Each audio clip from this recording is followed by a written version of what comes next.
précision. Ceux qui assistent à cette messe de minuit, je précise que cette messe vaut pour la Noël, bien sûr. Si vous pouvez revenir pour la grand-messe, c'est encore mieux, mais il n'y a pas d'obligation, puisque cette messe tient pour l'obligation de cette fête de Noël. Et puis à ceux qui communient à cette messe, je précise qu'on peut communier une fois. Donc si vous revenez demain à l'une des messes et que vous communiez ce soir, vous ne pouvez pas communier à l'autre messe. Et puis je précise que pour pouvoir communier, je rappelle qu'il faut être en état de grâce, c'est-à-dire ne pas avoir de péché grave sur la conscience, être catholique pratiquant, être en règle en ce qui concerne les liens du mariage, c'est-à-dire que si on est marié, que ce soit marié à l'Église. Il faut être aussi à jeun et puis avoir une tenue décente pour pouvoir communier, comme c'est inscrit sur la porte d'entrée. Et puis, à l'issue de cette messe de minuit, nous vous proposons de partager dans le narthex et dans une partie de la rue, de partager tous ensemble une collation avant de rentrer chez vous. À la rue Claudie, il y aura la messe de l'aurore à 8h30, et puis ici même à 10h30, la messe du jour, avec des vêpres et le salut du Saint-Sacrement à 18h. Et puis, à vous tous, mes sœurs, bien chers fidèles, je vous souhaite une joyeuse et sainte fête de Noël, non pas joyeuse fête, comme maintenant on l'entend partout, comme s'il fallait cacher le nom de Noël, mais un joyeux et saint Noël, une joyeuse fête de Noël. Et puis je tiens à remercier tous ceux qui ont témoigné de leur générosité dans la préparation du pastrage. J'aurais presque envie de citer des noms, mais ça ne leur plaira pas. Alors merci de tout cœur pour ce maintien des traditions provençales. Vous savez que face à la déconstruction générale, pour nous faire oublier notre civilisation chrétienne, vous êtes là encore nombreux à fêter Noël comme il se doit dans notre pays, et spécialement pour nous dans cette Provence catholique. Au nom du Père et du Fils et du Saint-Esprit, ainsi soit dit.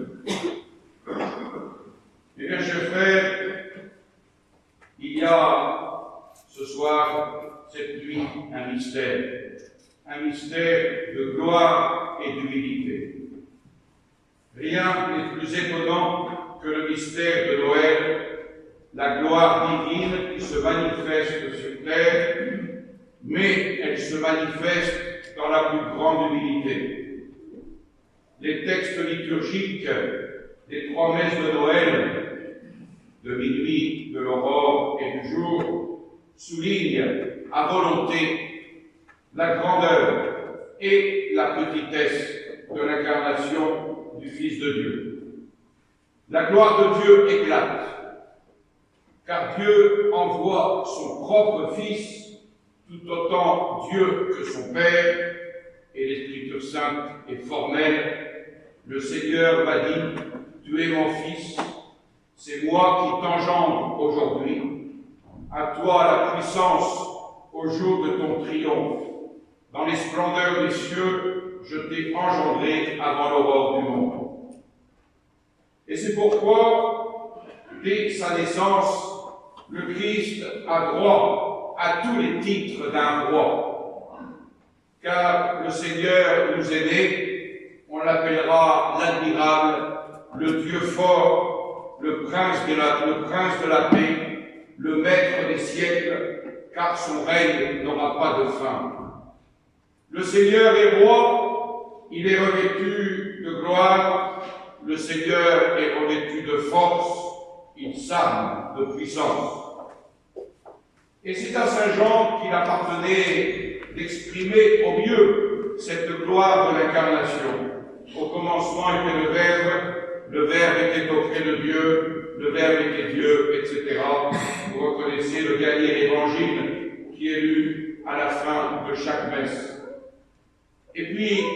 credo, notre je crois en Dieu, n'aura plus après cela qu'à nous rappeler chaque dimanche cette gloire du Fils de Dieu. Je crois en un seul Seigneur, Jésus-Christ, le Fils unique de Dieu, né du Père avant tous les siècles, Dieu né de Dieu, lumière née de la lumière, vrai Dieu né du vrai Dieu, engendré, non pas créé, consubstantiel au Père, et par qui tout a été créé. C'est à lui, c'est lui qui, pour nous les hommes, et pour notre salut, est descendu des cieux. Il a pris chair de la Vierge Marie par l'action du Saint-Esprit, et il s'est fait homme. Voilà la grandeur resplendissante de la divinité, la grandeur resplendissante du mystère de Noël. Mais voici l'autre face, l'aspect humain de Noël, si humble que l'esprit même en demeure stupéfait. Dans les parages de Bethléem vivaient des bergers, on l'a entendu, qui, toute la nuit, se reléguaient dans la garde de leurs troupeaux. Tout à coup, l'ange du Seigneur se dresse près d'eux, tandis que la lumière de Dieu les enveloppait. Ils furent saisis d'une grande frayeur. Ne vous effrayez pas, dit l'ange, car je vous apporte la nouvelle d'une grande joie. Une joie pour tout le peuple.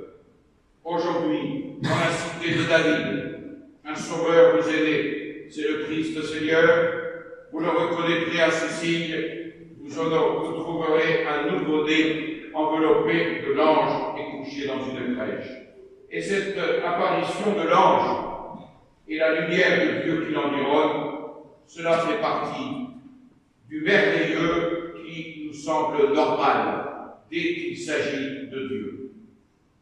On ne s'attendait pas à moins pour la naissance du Sauveur, pour la naissance du Christ Seigneur. Le Christ, Fils de Dieu, ne pouvait naître que dans la gloire, et tout le monde le reconnaîtrait d'emblée à sa fulgurante majesté. Eh bien non, voici le signe qui le fera reconnaître.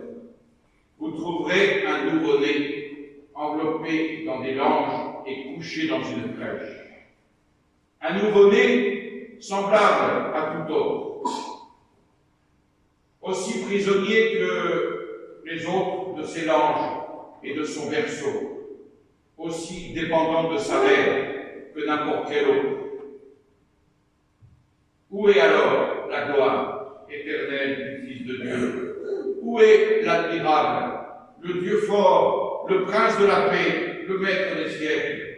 Tout simplement, cet enfant qu'il faudra traiter comme tout nouveau-né. C'est le mystère de Noël. Le mystère de Noël qui fait entrer dans le mystère de la foi. La grandeur de Dieu sur terre n'éclatera désormais qu'aux yeux de ceux qui auront assez d'amour pour le reconnaître à travers sa petitesse.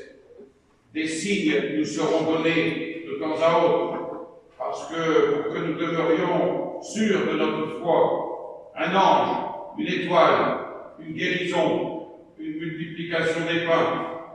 Mais la plupart du temps, le Christ demeurera caché derrière ces humbles apparences humaines. Les apôtres même le prendront pour un fantôme, Marie-Madeleine pour un jardinier, les disciples d'Emmaüs pour un voyageur. C'est qu'ils oublient tous, et nous l'oublions à notre tour peut-être.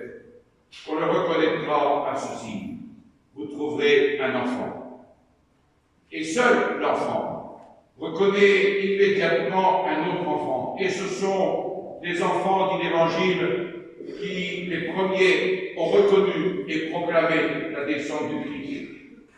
Alors, si nous voulons pouvoir reconnaître toujours la grandeur du Fils éternel de Dieu dans la petitesse humaine de l'homme-Dieu, il faut nous refaire une âme d'enfant.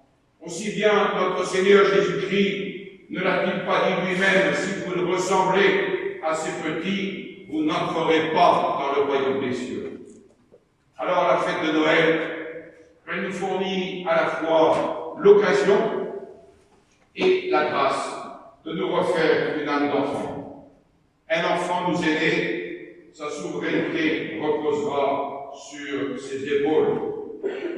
Ah, le Fils de Dieu, il aurait pu prendre une nature humaine sans passer par ces petitesses de l'enfance et apparaître sur terre dans la perfection de l'homme.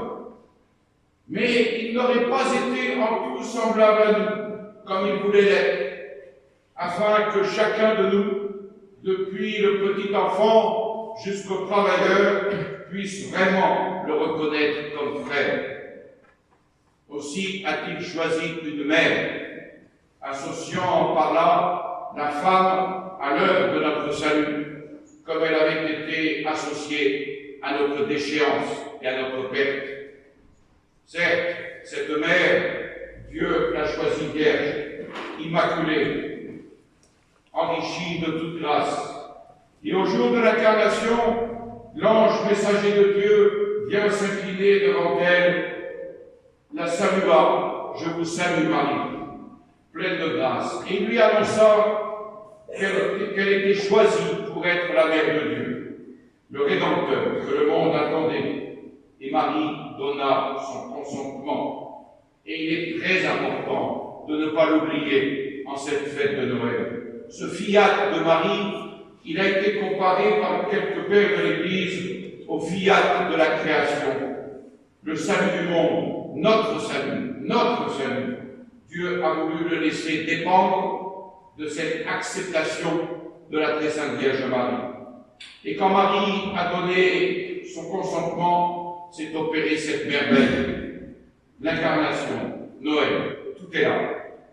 Le Saint-Esprit survenant en elle, il créa le corps et l'âme de celui que nous adorons cette nuit, dans sa petitesse et dans sa grandeur. L'Emmanuel, Jésus, le Verbe, le Fils de Dieu, cet enfant que Marie porta et mit au monde, Dieu fait homme. Alors nos vœux les plus chers, en cette nuit de Noël, c'est que retentisse une fois de plus en nos âmes le message de ce mystère de l'incarnation. Gloire à Dieu au plus haut des cieux et paix sur la terre aux hommes de bonne volonté. Et qu'à nouveau aussi, nous écoutions tous la voix de l'ange. Ne craignez pas, car voici que je vous annonce une bonne nouvelle, une grande joie pour tout le peuple. Aujourd'hui vous est né un sauveur, c'est le Christ Seigneur. Et c'est une annonce joyeuse, une annonce libératrice qui ouvre le ciel pour tous ceux qui veulent bien y entrer à genoux. Et nous en dégage la route, en tout cas. Et c'est la liturgie inaugurale qui célèbre la nouvelle alliance entre le Dieu de l'éternité et les hommes de l'histoire, entre le ciel et la terre, entre la gloire du royaume, pour nous encore invisible et encore à venir, et la scène du monde, cette scène tourmentée que nous connaissons. Dieu a tant aimé le monde, lit-on en Saint Jean, qu'il a donné son Fils unique, pour que tout homme qui croit en lui ne puisse pas, ne périsse pas, mais possède la vie éternelle. Et Dieu accomplit les promesses faites aux patriarches et aux prophètes. Voici l'Emmanuel, Dieu avec nous, un enfant nous est né, un fils nous a été donné, l'insigne du pouvoir repose sur son épaule, son nom est Dieu fort, prince de la paix. Alors la naissance de Jésus-Christ, la naissance de notre Seigneur Jésus-Christ, c'est le point culminant de l'histoire. C'est sa ligne de partage, c'est le début de la véritable ère nouvelle, et Jésus en est le principe et la fin. Ainsi Dieu a-t-il décidé de franchir les distances, de se rapprocher de nous au point de faire sienne notre vie. Noël restaure donc la création dont l'harmonie avait été brisée par le péché. Le paradis terrestre a vu un mystère d'orgueil. La crèche de Bethléem voit un mystère d'humilité par lequel commence le salut du monde. Et Jésus est alors le nouvel Adam, envoyé à cette caravane humaine tombée dans le précipice, pour qu'avec lui, elle puisse remonter les chemins qui mènent à Dieu. Jésus, c'est le pontife suprême qui relie le ciel et la terre, qui unit la nature divine et la nature humaine, de l'homme à Dieu. Un passage est ouvert, une route, et c'est le Christ de Jésus. Alors, le Fils de l'homme s'est fait homme pour que les hommes redeviennent fils de Dieu. Il a pris ce qui est nôtre pour nous donner ce qui est sien. Il s'est abaissé jusqu'à nous pour nous élever jusqu'à lui. Il a partagé notre vie humaine pour nous faire partager sa vie divine. Gloria in excelsis Deo, ainsi soit-il. Au nom du Père et du Fils et du Saint-Esprit, ainsi soit-il.